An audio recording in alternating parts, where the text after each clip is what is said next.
ಸ್ನೇಹಿತರೆ ನೋಡಿ, ಮತ್ತೆ ಇನ್ನೊಂದು ಬೆಳೆ ಬರ್ತಾ ಇದೆ. ಆಲ್ರೆಡಿ ನಿನ್ನೆ ತೆಗೆದಿರೋದು ಅದು ಚಿಕ್ಕದಾಗಿತ್ತು, ಅದು ನಾಟಿದು. ಇವುದು ಫಾರಮ್ ಅಂತ ಕರೀತಾರೆ, ಫಾರಮ್ ಬೀನ್ಸ್ ಅಂತ ಕರೀತಾರೆ. ನೋಡಿ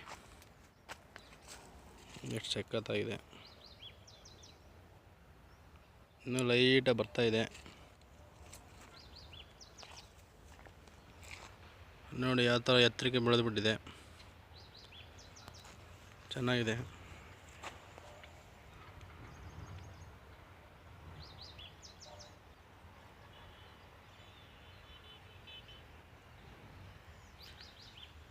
ಬನ್ನಿ ಹಾಗೆ ಒಳಗಡೆ ಹೋಗುವ.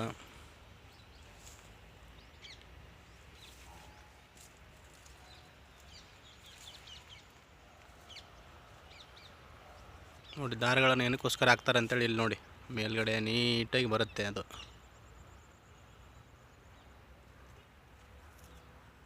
ನೋಡಿ ಹೇಗಿದೆ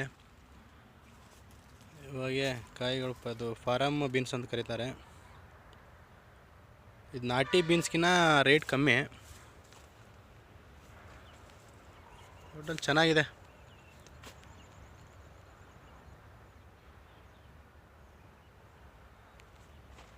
ಒಟ್ಟಿನಲ್ಲಿ ಚೆನ್ನಾಗಿದೆ ಸ್ನೇಹಿತರೆ. ನೋಡಿ ನೀವು ಎರಡೂ ಬೆಳಿಬೋದು. ನಮ್ಮ ರೈತರು ಒಂದೊಂದು ಸಲ ಏನು ಹಾಕ್ಬೇಕಂತ ಯೋಚನೆ ಆಗೋಲ್ಲ, ಏನು ಬೆಳಿಬೇಕು ಅಂತೇಳಿ ಗೊತ್ತಾಗಲ್ಲ.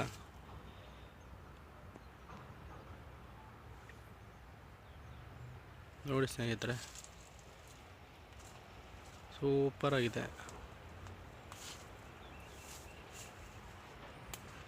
ಉತ್ತರ ಕನ್ನಡದಲ್ಲೆಲ್ಲ ಈ ಥರ ಎಲ್ಲ ಬೆಳೆಯಂಗಿಲ್ಲ.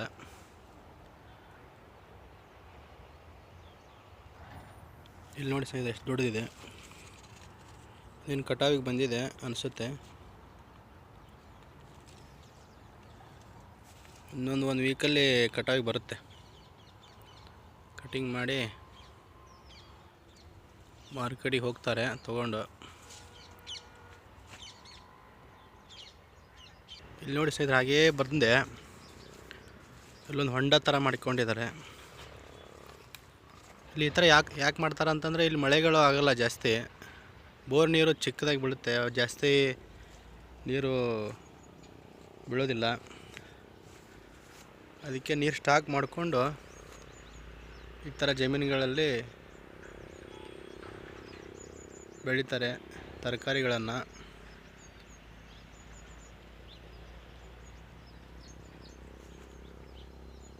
ನೋಡಿ ಹೇಗಿದೆ.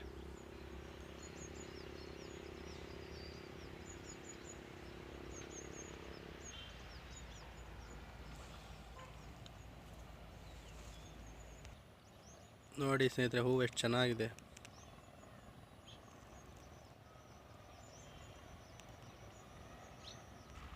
ನೋಡಿ ಸ್ನೇಹಿತರೆ, ಹೆಂಗಿದೆ ಕೀಟ.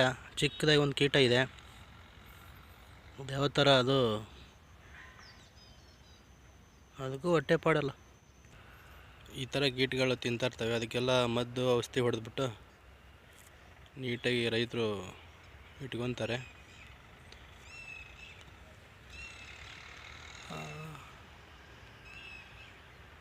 ಓಕೆ ಸ್ನೇಹಿತರೆ, ನೋಡಿದ್ರಲ್ಲ, ಇದೇ ಥರ ಬೆಳೆಗಳನ್ನ ಬೆಳೀರಿ, ಚೆನ್ನಾಗಿರಿ. ಓಕೆ ಬಾಯ್, ನೆಕ್ಸ್ಟ್ ವಿಡಿಯೋಲಿ ಸಿಗೋಣ. ಆದಷ್ಟು ಶೇರು, ಲೈಕು, ಸಬ್ಸ್ಕ್ರೈಬ್ ಮಾಡಿ ಹಾರೈಸಿ. ಓಕೆ ಬಾಯ್.